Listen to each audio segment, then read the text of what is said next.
I'm Sam Queen. Some people like to call me the Close Doctor, and welcome to a 2024 Close.com demo. If your business is looking for that fractional sales operator hat to be worn within it, someone to help with lead integrity so no lead ever slips through the cracks, data integrity so you can see every stat on every sale, or time integrity with automations and workflows so your sales reps stay on the phone selling, I'll leave a link down in the description to book a call with me.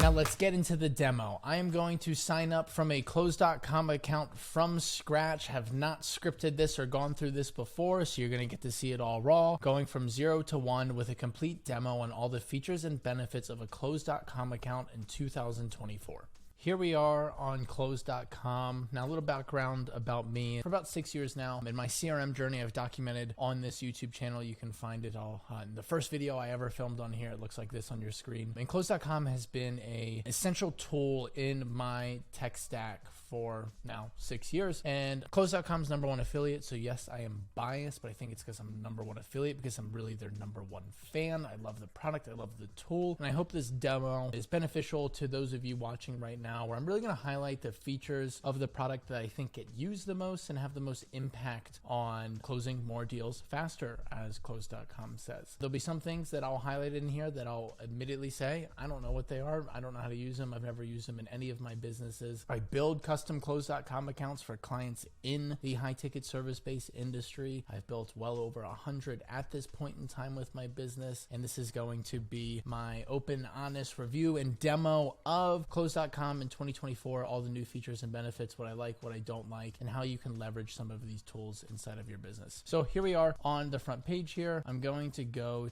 to try close. I'm going to, like I said, sign up for a brand new account, but I'm putting in my name. I'm putting in my email account. I'm signing up with a password. I can connect with Google right out of the start. I'm not going to do this for purposes of this demo, but if I do the connect with Google step, I will integrate my calendar, and then my meeting types will come in automatically. Any of my email communication with the connected Google account will come into any leads inside of the Close.com account. If you're watching this demo right now and you're using a G Suite account, do this step right here. It's just your Google authentication screen that I do not plan on moving forward through with this demo, because don't need to. There'll be no leads inside of the account inside of this demo. I'm going to hit I'll do this later. Please verify your email is going to be the next step. I'm going to do that, and I'll see you in 1 second. All right, I got the email to hit the verify button. Now we're brought to a screen where I can put in some more personal information about myself, like my phone number, my company name, what industry that I am in, what best describes my role, how many seats that I have. I imagine how many seats you have that you put on this screen probably prioritizes where your lead sits in the queue to talk with the Close.com sales team. They are absolutely wonderful. The whole Close.com support system and ecosystem, the company itself, they're ranked one of the best places to work year after year. Once again, super biased because I am their #1 affiliate, but that's because this tool helps me a lot in my businesses personally. Where are your leads at today? So if you have an existing lead source, I imagine Close is probably collecting information on where you're migrating from. This is probably really relevant to them. But if you have an existing CRM, this is where you would choose where that lead source is. Maybe you're on Zoho, we'll choose. And then Close has a lot of help articles for the big CRMs. So like if you want to do HubSpot to Close.com integration, Close makes it very simple by providing a lot of resources to be able to do that. Obviously, these CRMs want to take from their competitors, so they're going to make migrating from their competitors very simple. I will not be importing any leads into this account for this video. This video,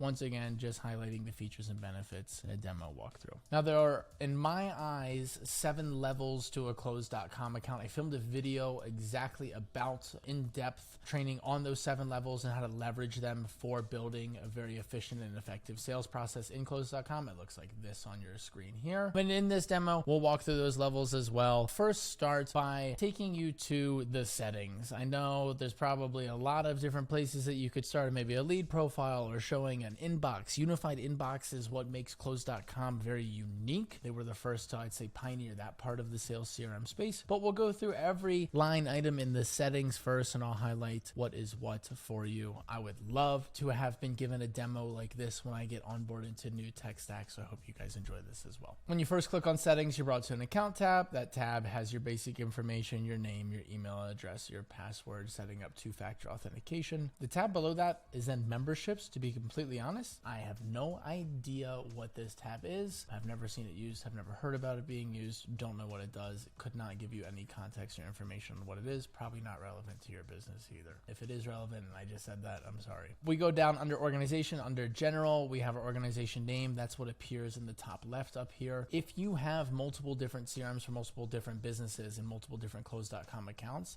as long as you sign up or add the same email address as a user between the accounts, you'll actually be able to toggle between the different accounts. This is where you can also set up the currency. So when you look at your opportunity pipeline and values, you are seeing it in your native currency. Team management. This is where you would invite users to your team, all your sales team members, all your sales directors, sales leadership management. If you run your fulfillment pipelines out of Close.com or your support pipelines out of Close.com, them in here as well. Add a new user, put their email address in, assign their role. Users can be added to groups as well. So maybe you have a team of setters and you have a team of closers, or you have SDRs and BDRs. If you have multiple users inside of a Close.com account, you can create a group. You can add whatever users you would like to that group, and then that can serve different functionalities later on inside of your Close.com account. Whether you're filtering for a smart view and reporting, or you want to round robin a lead owner, you can do so by selecting a user group versus selecting all the individual users. So for larger team sizes, that's really relevant. And then under roles and permissions, we can actually set up custom user roles, custom user permissions. Your sales reps to be able to bulk to leads inside of your account. No sales rep should really ever have to do that. So we could set up a sales team specific user group where we decide what a user can and cannot do inside of our Close.com account. Moving on to customization. Under custom activities,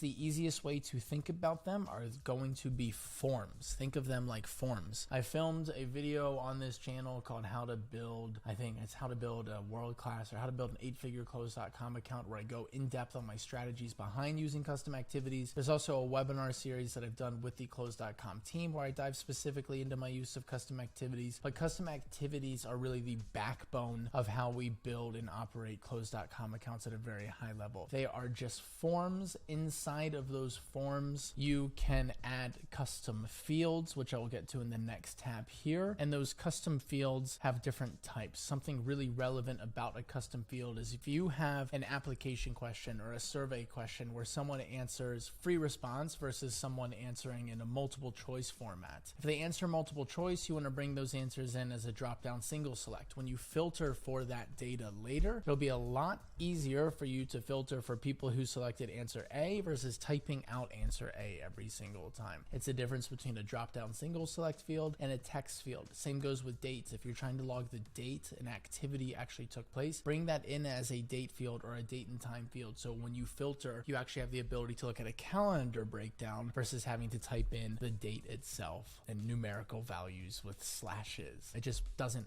work. So make sure when you're bringing data into Close.com to a custom field, you're building a custom activity, you're building it also off of custom fields. However you're bringing it in, typically with Zapier or Make.com, that you're bringing in the right field type, you'll save yourself a lot of headache in the future. I won't dive into building efficient or effective custom activities. Like I said, I'll leave another video on the screen here and I'll put that link down in the description. Custom activities, when used the right way, will tell the story of every single lead inside of your Close.com account. Getting into custom fields, we just talked about these. Custom activities are made up and comprised of custom fields. Those custom field types are given here. You can add a name, you can add a description, you can say whether or not they're a shared custom field or not a shared custom field between leads and contacts. Custom fields can not only live on a lead profile level like this, but they can also live on an opportunity level, and they can also live on a contact level. They all serve the same purpose. They can be built the same way. They get filtered in different parts of a Close.com account when you're looking at maybe reporting or smart views. It also depends where you would visualize it. On lead level, you would visualize it in that bottom left corner like I just showed. On the opportunity level, you would visualize it in the opportunity section. On the contact level, you would visualize it on the contact section. As the filtering capabilities would all remain the same. Custom objects. This says beta next to it. This has said beta next to it since 2023. I'm pretty sure it said beta next to it since 2022. I really don't know know what these are used for. I think they were thrown out there to fill a gap and a void for, as it says in the description here, have additional data that doesn't fit in a lead, opportunity, or contact custom field. Why would you really ever have that? I don't know. I've never seen it in any of my businesses, but it's a thing that exists, and they kind of operate like custom fields but are different. So don't know. Says they're in beta. Have no information for you on them. Shared fields. Create one field and share it across all your leads, contacts, and custom activities. Kind of view them like a custom field as well. Notice the types are all very similar. They're just called shared fields as well, and they're shown on a lead profile in a different place. Integration links. These are cool. This Google search is just dropping in a URL with then a template tag of the lead's name. So an integration link on a lead profile can be one click and then do a Google search on what that lead's name is, or a LinkedIn search. When you get to a lead profile, you can find it by clicking the three dots here, and then you'll see those integration links, and boom, one click, and now I'm brought into Google where it's searching the lead name because that's how the integration tag is set up. So this can have some creative use cases to it as well by using the data given within the lead profile and then whatever string, whatever URL string you put in front of that. I also like to put things in here, maybe like a sales script or payment links, where it's very easy for a sales rep to access a resource that they need to close deals or to facilitate sales conversations. Scheduling links. This is new going into 2024 for sure. You can add in your own. If you have Calendly, it's a native integration, which is very, very nice. I use OneHub in my businesses, but the Calendly native integration makes it really easy for you to input your calendar links inside of your email templates or text or SMS templates. It looks like this on your screen here, where you can just click one button and then very easily be able to grab a link. Or if you don't use Calendly, you can just put in your own custom link here as well and give it a name. And then when you send your email templates, it'll have a little box here to select to send out that specific calendar link. Statuses and pipelines. Statuses, 30,000 foot overview. Lead statuses represent a lead's current relationship to your company. Close gives you 7 when you sign up for a brand new account. You probably shouldn't have more than 7. If you have more than 7, you're putting way too much emphasis on the lead status level, and you should probably be filtering more deeper on an opportunity pipeline status level or a custom activity status level. Lead statuses can get carried away really quick. I've seen accounts with 80 of them in there. It makes your account very clunky, very slow, very hard to find information. The 7 given inside of a Close.com account for 95% of businesses are really all you should ever need. I think most of my accounts even only have 5 or 6. Getting rid of what is canceled. We'll get rid of canceled. I don't know why. Maybe canceled is more relevant to software businesses where there's a trial involved or a customer that canceled. I'm not sure exactly what Close is going for with bringing this into a brand new account. But yeah, don't get carried away with statuses. It's just a lead's current relationship. When you think about these statuses as a relationship to your company, they're very, very, very high level. It doesn't say no-show, reschedule. It doesn't say anything like that. They're super, super high level. Opportunity pipelines and statuses. I hope to have another video soon up on this channel, depending on the time you're watching this, on how we really approach building sales pipelines and contract pipelines. A sales pipeline will track a lead through the sales motion. A contract pipeline will track the actual money associated with the deal, the dollar amount. How much money are we collecting up front? How much money are we collecting in installments? Or how much money are we collecting every single month? Pipelines, when used the right way, can be fully automated based off of custom activities or based off of lead statuses by leveraging Zapier. Close.com Zapier interface is very, very, very good. The native integrations inside of Close.com are meh. They're pretty weak overall. I'm excited to show you what the native ones do look like, and the fact that they look like they do now compared to where they were a year ago. It's a very, very different space, but anything can be automated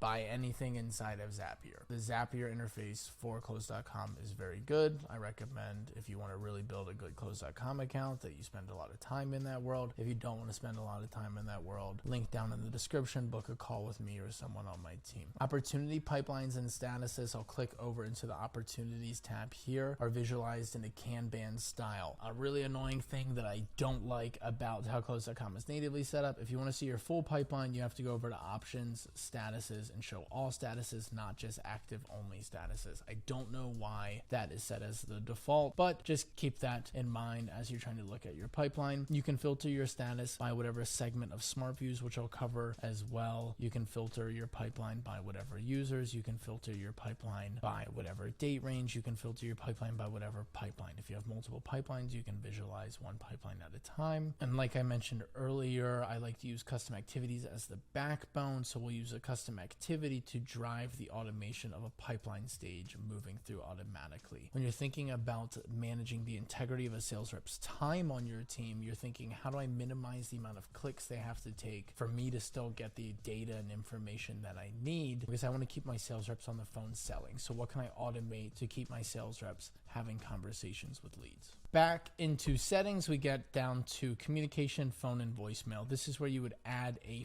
phone number. When you first sign up for a Close.com account, you have to register with A2P10 DLC. This is the most annoying thing you may ever have to do in your business. Close.com provides a lot of resources on exactly the steps to do and the information and the language you need to have on your website in order to be compliant with A2P registration. This is in place to combat spam regulations. As SMS marketing is picking up its frequency, carriers and providers are realizing, hey, we should probably put some regulations around this. So you have to register with A2P. Close.com uses Twilio as their cell provider. If you're ever like, yo, Close, your phone number is not working for me, or I have bad connection, it's almost never Close.com. It's almost always Twilio. Close.com will bill you the same rates that Twilio would bill you. It's like 2 cents a text message, or a cent a text message, and a cent a minute on the phone, something like that. I don't know. It's under billing. We're about to get there. But yeah, definitely when you sign up for a Close.com account, one of the first things you should do is this, because this can take weeks to go through the actual approval process and can be the one thing that slows your account down from getting started. Regulatory bundles, I have no idea what this is. I could not tell you. It looks like it was not required for US, and that's why I would have no clue. Personal number, this is where you would request a phone number. This is the number that you're going to use to call and text people. You hit add, you can request your country code. So if I live in Arizona, in Phoenix, I would maybe request a 480. I recommend everyone in your sales organization requests the same country code. That way in your marketing messaging, in your sales messaging, you can put into the world, hey, expect a call from a XYZ phone number. External number, add any phone numbers for outgoing calls. I do not know anything about this. Porting and BYOC sounds way more boring than BYOB. I have no idea what this is.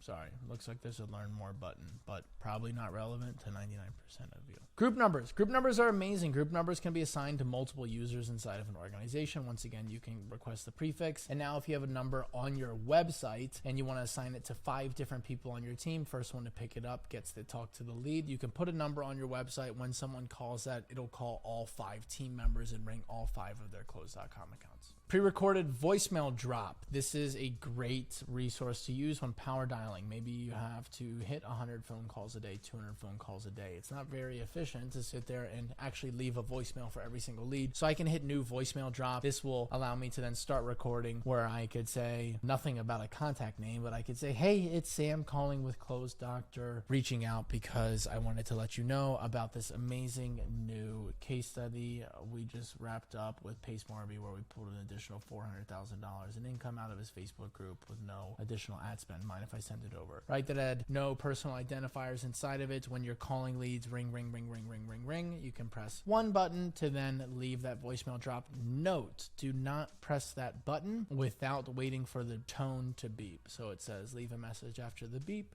beep, boom. Then you press the voicemail drop button. If you press it before that, your voicemail drop will get cut off. Hope you're sticking with me right now. I told you this would be a full demo. We have just scratched the surface. Dialer, new abandonment message, predictive dialing. I love this feature inside of Close.com. Depending on the plan you're on will dictate what abilities you have and whether or not you can use this. But the predictive dialer, if me and someone else on the team were calling the same list of leads at the same exact time using the predictive dialer functionality, we could actually call at a higher multiple than 2 to 2. We would be able to call 4 to 2. We would be able to call 8 to 2, 10 to 2. We would be able to call multiple leads per sales rep dialing. The abandonment message helps, like it says, the abandonment message is what your contacts hear instead of silence if they answer the phone and no one from your company is available. So maybe you call 4 leads at the same time, 3 of them pick up, but only 2 sales reps are dialing. One of them is going to get this abandonment message. That's going to help with making sure your phone doesn't get shut down from spam spam laws. Under email, this is a secret address that you can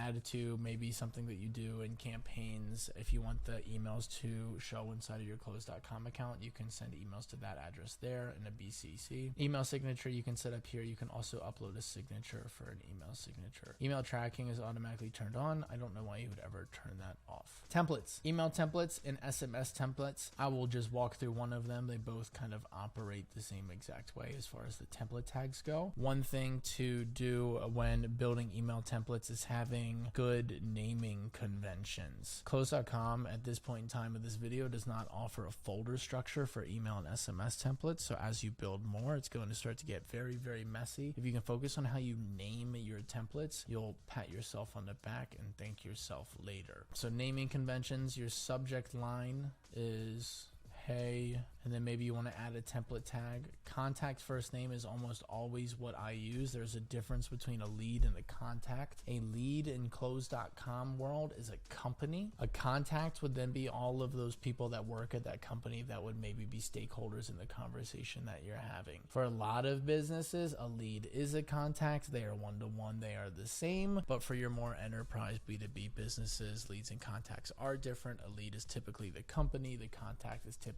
the stakeholders at the company that you may call or text at any point in time in the sales process. You can add template tags for really anything: user first name, user from name. So if I did call me back, my name is, I could do user from name, user first name, boom, my name is blank, my number is, add template tag. If you've used any other email builder, this is very much so the same. My number is that. Share with organization, unless the email template is specifically built with you, this is almost always turned on as a best practice, so your whole sales team can leverage your resources together. You can add attachments. You can use any of these fun capabilities to make your emails look prettier. Pretty basic across the board as far as how this works. And the template tags also apply to SMS templates as well. Send as, if you want to be able to send emails as some other user inside of your account, this is exactly where you would do that. Also under send as, you'll see top right, automated workflows. I can't believe this isn't turned on by default when you sign up for a new Close.com account. If you ever want to use workflows inside of your account and do those at any sort of scale, you need to have automated workflows turned on. So make sure every team member inside of your organization toggles that on. Integrations. On this tab, you'll find all of Close.com's custom and native integrations. I'll let you look through them yourself. Your favorite calendar tool, Calendly's inside of here, and some other tools. There's a lot of reporting and data tools in here. I really don't recommend any of them. I recommend you build your own custom dashboards by integrating with Close.com. If you're looking just for a dashboard template and you have a service-based business, we make beautiful dashboards at Close.com. I spent about $10,000 to build this template that you're seeing on your screen in order to give it to you for free. There will be a link down in the description so you can grab your free dashboard if you're looking for one as well. Accounts and apps, connected accounts. If you do a lot of cold email or outbound email and you have multiple different email domains you're using, you would want to connect all of them under connected accounts. That way all of your email communication is imported for every lead inside of here. Under developer, this is where you would create your API keys. If you're ever doing anything with the API, you would create them on this tab here by clicking new API key. Under plan,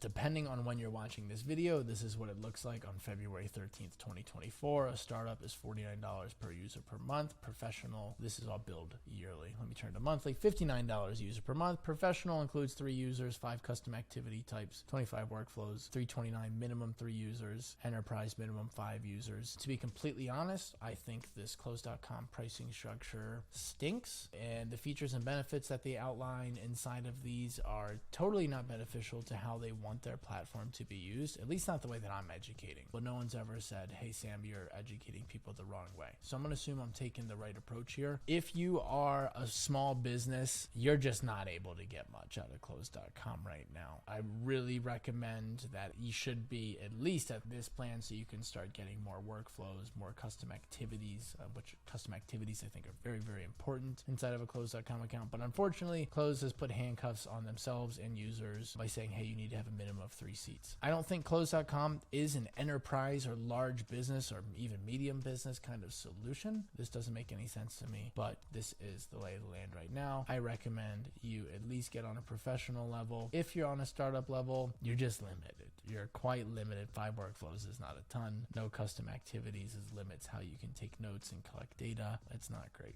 Call Assistant. This is toggled on automatically, it looks like. And this is the native AI summarizing and transcripting. Close added this maybe about 6 months ago. This was totally dope. I think it's worth every dollar to pay whatever it costs, 2 cents per minute on recorded calls and $50 a month. The ability for a sales manager to be able to read through, or yourself to be able to read through previous calls and see those notes, is super valuable. And then under usage, this is where you would set your limits on your team's communication, making sure things don't ever get too crazy on how you're getting billed. Whew! Deep breath. We made it through the settings part of Close.com. Like I said, this would be a full and complete demo on everything that goes inside. While we're down here in the bottom left, let's go up to integrations. Oh, boom. Same tab that we saw in settings. So don't worry, it's not anything new or not anything that we didn't cover. And then support and FAQs. How can we help? Close has their help articles and help desk linked here. Support at Close.com. Their support team is wonderful. If you ever have any questions, you can just email them. I would say they pretty much always get back within 24 hours. So I hope at the time you're watching this, that's still holding true, but I love the support team over at Close. In addition to that, if you're on that enterprise level, I do believe you're assigned a dedicated CSM that you can meet with on and have a deeper relationship with. But I do think you have to be on that enterprise level. You have to have a minimum, $700 a month that you pay to Close.com, and then they'll assign that CSM to you. All right, we've taken care of everything in the bottom left. Now let's go to the top right for an important update there. I'm in browser right now as I just signed up for Close.com. If I wanted to get the app, and you need the app in order to make phone calls and not send text messages, you can do that in browser. But in order to make phone calls, you need to download the app. Click the phone button in the top right, hit download for Mac. Once you have that app actually installed on your computer, click that button again. You're going to see it's going to show right here to toggle on call recording. If you got a CRM, you probably want call recording turned on. It's not turned on by default. Make sure you click the phone button from the app in the top right to toggle call recording on. We've taken care of the bottom left. We've taken care of the top right. There's nothing really ever going on in the bottom right. Let's go to the top left and work our way down. Once again, account brings us to the settings. Import. This is where we can bring in leads. You can import from CSV, paste from Excel, or import natively from another CRM. Inviting people takes you to your team management section. What's new brings you to a change log. If you ever want to see what's going on, Close.com also has a Slack community. I don't think it's anywhere in their onboarding process for whatever reason. It doesn't get a ton of love at the point in time of me filming this video, but I'm super active in there. So if you want me to answer all your questions for free, probably faster than the Close support team does, because I'm on Slack all the time. No hate to Close support team. They're amazing. They just deal with bigger problems than the ones that are posted in that Slack community. Join the Slack community. Reach out to me. Find a way to reach out to me. Reach out to someone at Close. Reach out to support. Ask for an invite. We'll make sure to get you inside of there. And then from the top left, we can also log out of our Close.com account. Going down to the inbox. Yay, something very exciting. Like I said, this is Close.com's one of their main features and benefits is unified inbox. This is where you'll see all your emails, all your texts, all your missed call communication, voicemails. This is where you'll see tasks you set for yourself. This is where you'll see reminders to follow up on opportunities. Close.com is a very transparent tool in the remote work space, which allows you to filter and actually look into other people's inboxes, which I think is really nice. You can filter for your inbox items by oldest to newest. You can filter for all items, emails, calls, SMS,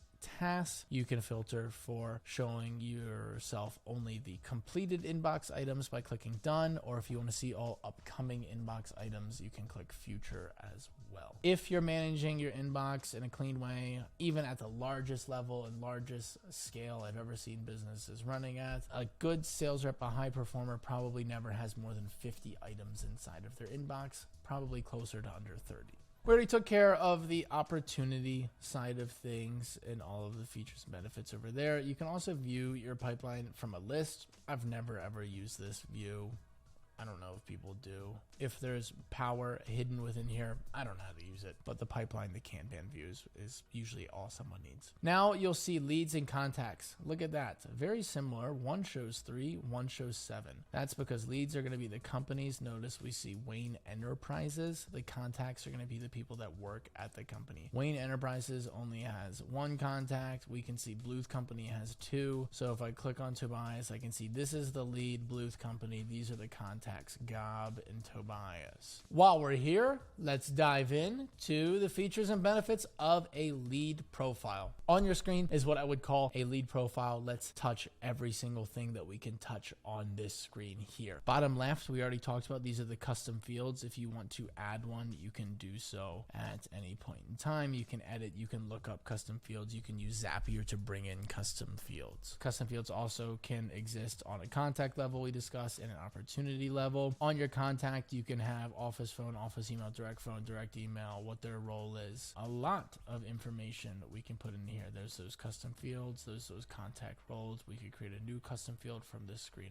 alone, which will bring us inside of settings. Big thing, lead, company, contacts, stakeholders at the company we would talk to. Moving up to opportunities, you can't view from a Kanban view here, but this is the opportunity or opportunities view where you'll see multiple different pipelines if that's how you operate. By clicking the edit button, I can change the opportunity status. I can assign it confidence. Confidence set at 50% with a $3,000 value will be visualized in your opportunities Kanban view as a $1,500 expected value, because we're saying our confidence of collecting $3,000 is 50%. 3,000 times 50%, $1,500. Assigning estimated close date will dictate how you can filter for this opportunity, and Smart Views will also dictate how this opportunity reminds you inside of your inbox. You can leave notes on an opportunity level, and you can assign custom fields to the opportunity as well. Moving up to tasks, you can set tasks for yourself. You can set tasks for other users in an organization. A sales leader or a sales manager can set a task for one of its users. User can set a task for someone in the fulfillment department. Of someone in the finance department could set a task for someone in the sales department. Assign a date and a task description. On that date, that task will show up in that given user's inbox. On the about part, we can add a lead URL, maybe a website. If they have one, will automatically natively show here based on the information it pulls from the contact. And then we can add any other relevant description information.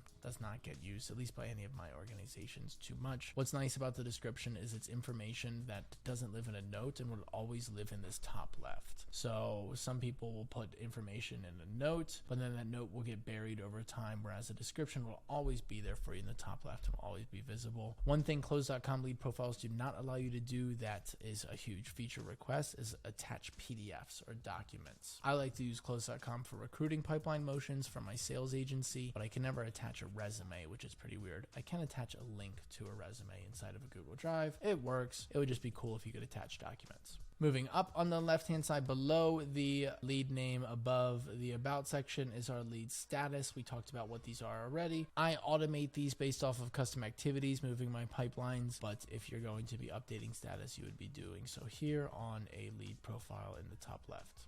The three buttons next to the lead name allow you to edit the name, allow you to share the lead, allow you to merge the lead with another lead. If you have duplicates, you can search for that duplicate in this field here, or maybe you have multiple contacts that belong under the same lead because they work at the same company. You can do that from this level here. Visibility summary, no idea what this does. You can restrict visibility for selected custom user roles and share access. I think this allows you to limit the visibility of what leads, what user can see. Don't know, never used it. You can delete from this level, and then once again those integration links that we talked about earlier. Moving over to the right, we have note.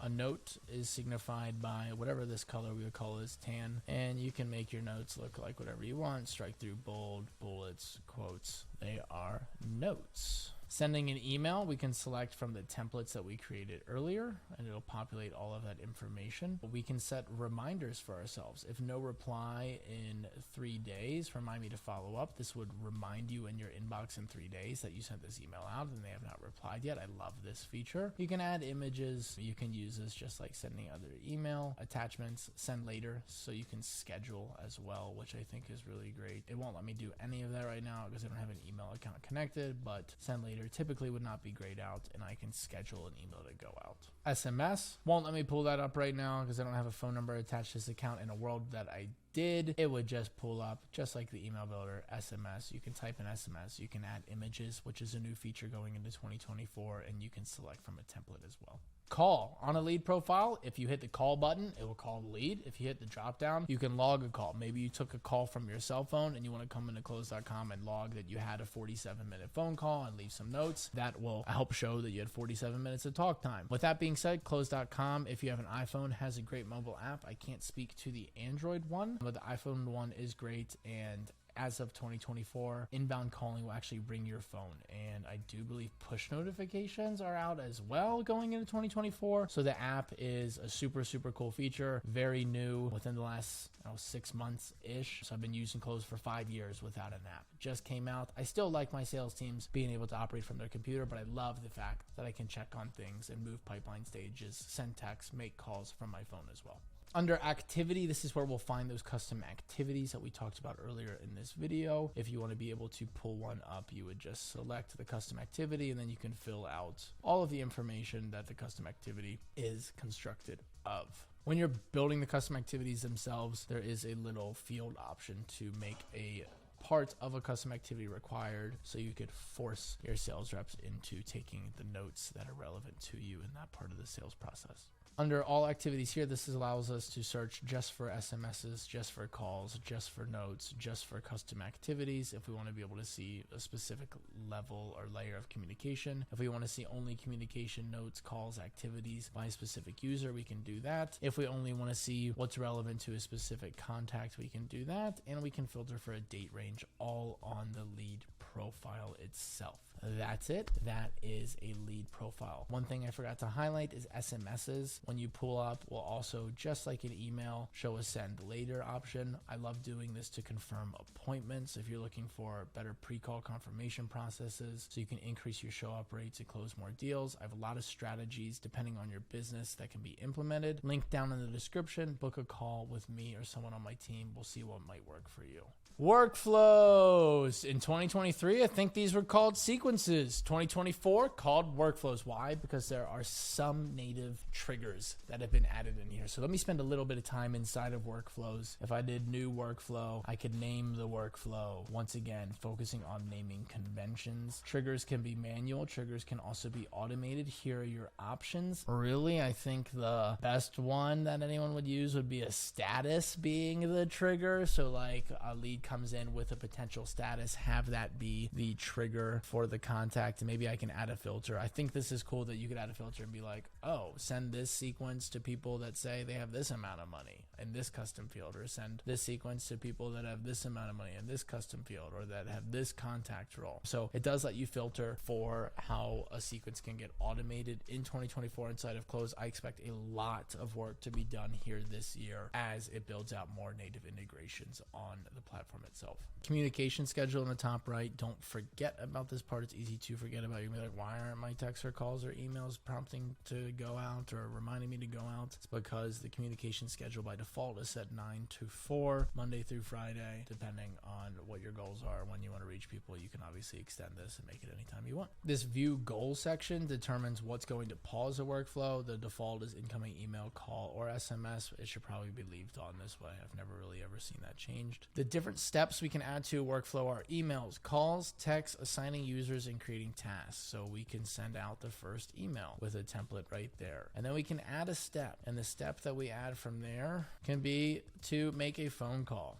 And when we make that phone call, we could say, how long do we want to delay after this step to make this call? Do we want to delay 1 day? Do we want to delay 1 hour? Do we want the call to be required for the workflow to continue, or do we want it to be optional? Optional, I think, is better because you're not stuck to a sales rep maybe that isn't following their workflow as they should. But then you can say, hey, if I don't make the phone call within 3 days, continue on the workflow. Or if I don't make the phone call within 3 hours, continue on the workflow. Add the next step. Oh, maybe I want to assign a new user. Maybe it's the first email and the first call that goes to my highest prioritized outbound setter. But from there, I want to assign a new user. I can select the lead owner. I can select whether I'm overwriting the user, I'm unassigning a user, I'm putting a new user in. I can choose a random user, and then I can even choose that user group that I made from earlier to round robin a new user. From there, I can add a task. I can send an SMS template. The key functionalities of them delaying, choosing a template, making it a required step, not required step relevant to phone calls. Those are all the important parts to workflows. I recommend if you're going to use workflows, build them out, make them deep, let the machine do the touch points for you. A 2-step workflow is probably pretty silly. Find a way to make it 20. If there's a world it makes sense to make it 20 where you know that 6 months from now that lead is still going to get an email because you put them in that workflow 6 months ago, amazing. Keep building on top of your workflows. Moving on to reports. The main reports tab looks like this. You can filter for a date range. You can compare to a date range. You can filter for a smart view of leads, which is a segmented view of leads that we'll get to in a second. You can filter for user groups or for specific users. You can add tiles or different pieces of data that you're looking for. That's what these blocks are here. I could add tile. Maybe I want to see outbound total duration. Maybe I want to see all types of sent SMS. Maybe I want to see how many custom activities for qualification calls were created on a given time frame. I can add all of those tiles here, filter for whatever date range I want, and be able to visualize that information very quickly. I can also save these views on a report level. So maybe I want to see specific tiles for specific views. I can do that here as well. Under activity comparison, I think this is a sales leader's probably favorite view. This is where you're going to be able to visualize all of your team members in one view, filter for a user, filter for a segment of leads, filter for a date range, compare it to a date range. Are they increasing or decreasing on that metric? And then you can add columns just like tiles, same filters in a column format, and then you'll see all of your users stacked on top of each other. And then by clicking, created leads, I could filter for top to bottom who created the most leads in the week, or I could do that for emails or calls or total duration, and then be able to visualize in kind of like a leaderboard format. Opportunity funnels. Wish I had some more information for you here. If you skip pipeline stages in Close at any time, it renders this view completely useless. So I've never been able to pull anything out of this. It's supposed to show you some calculations on skip stages. See, opportunities that skip stages are not included, backwards movement. It'll show you conversion rates, average time to advance. But if it skips a stage, all of this is irrelevant anyway. So I've never really been able to visualize this. Might be important to you though. Status changes, cool view here. I can see where are leads coming into what status, and then from what status are they going out of. And then I can even click on these numbers and be brought to those leads. So maybe I want to see all of my leads that are going from potential to unqualified or potential to qualified. Cool. There's one lead that went from potential to qualified for this filtered segment of leads for this date range. I want to see what that one lead is. Boom, I can be taken right to it. The Explorer tab is one of my favorite ones for reports. If you bring in custom field data in the right format and a drop down single select, you could actually map that custom field data over time. Just like this is mapping industry for all leads by date created over all time. You could map all of your application data as well if it's brought in the right format. So if you want to see what's your segment or breakdown of people who are new to real estate or experienced real estate investors, if you brought that in as a custom field drop down single select, you'll be able to map those answer choices on this field here. Maybe you bring in source as a custom field like YouTube versus Facebook. You could map the source of leads and their origin over time on this view here. Sent email is going to be reports for your sent email stats. You can filter for specific users. You can filter for a date range. And then depending on all of the different emails that were sent that day, even if you sent 100 different templates that day, those 100 different templates would be listed here. And then you'll see the given stats sent and open rate responded and response rate for each one of those templates. You can filter down by the user or down by the date as well. We are on to the last part of Close.com accounts, and that's this section here called Smart Views. So I'm actually going to go over to the Leads tab to do the demo on this. And Smart Views, I think, are the most powerful part of a Close.com account. Custom activities are the backbone. Smart Views, though, are the most powerful parts. And this is how you can get a hyper-segmented list of leads by hitting this add filter and then having the ability to filter down by pretty much anything that exists on a lead profile. Any communication you've had with lead, any information on a lead profile, any notes you've taken, their custom fields, what workflows they're enrolled in, what templates have been sent to them, when did they get imported. If it has to do with the lead, if you built the right structure for how the lead profile operates, you can filter for it and make those hyper-targeted segmented lists. I personally like to use Close.com Smart Views to build a sales rep's day-to-day. Once again, if you want that mapped out for you, just book a call with me or someone on my team on the link down in the description below. But Smart Views I treat like buckets, and there's other videos on this channel that you can watch that can go more in depth on that. One of them is once again a Close.com webinar that I did. It's a long video, it's boring, but all I do is talk about Smart Views. I chopped it up, edited it for you guys. You didn't have to watch the full things and watch the fully boring parts. With those Smart Views though, treat them like buckets. So buckets fill up where there's certain criteria where maybe a lead is in a potential stage, hasn't been talked to for 5 days. I'm the lead owner and that's the requirement. requirement, and I need to put a touch point on them. I call them, I text them, I email them, I say last communication date. So if I search in here, communication, find where the last communication date, and I do is before, so it's before 5 days ago. This would show me all leads that haven't been talked to in 5 days. I go to Bluth, I see the last communication was 8 days ago. It was an email and call then. The other leads don't meet that requirement. Wayne doesn't because the last communication was an hour ago. Close doesn't meet that because the last communication was an hour ago. So SmartViews, it would take forever to go through every single thing that you can possibly filter by here. Just know that they serve a really good purpose for building a hyper-targeted list that you maybe want to bulk and roll into a workflow. Reminder that Close.com is not an email marketing tool. If you use it as an email marketing tool, you will put your email accounts in jail very, very fast. I recommend using a tool like ActiveCampaign for your actual email marketing. Close.com is a sales tool. It helps facilitate a sales process. Another good use case for SmartViews is to serve as process checks. Maybe you have a SmartView that says that custom activity, a qualification call is present, but there's not a custom activity that says qualification call completed present. And that would show like, hey, all of these calls still have not been completed when they probably should have. So creating SmartViews that serve as process checks, I think, is a very good use for the tool as well. Once again, more information on this channel specific to SmartViews that you can find. But that's it. That is a full 2024 Close.com demo. I touched, I think, on every single thing I possibly could touch on inside of this account. If you're looking for the most updated information on how to use your Close.com account, you found it here. If you're looking for that fractional sales operator hat, you're like, man, I like this guy. He's pretty smart. I'd love for his team to help my business out. Hey, we do that. Link down in the description. Book a call with me or someone on my team. I'd be happy to chat. If you have any questions, comments for me, leave them down in the description. Don't forget to subscribe to the channel for future Close.com topics and sales operator topics. And thanks for coming. Thanks for watching. Hope you enjoyed. I will see you in the next video.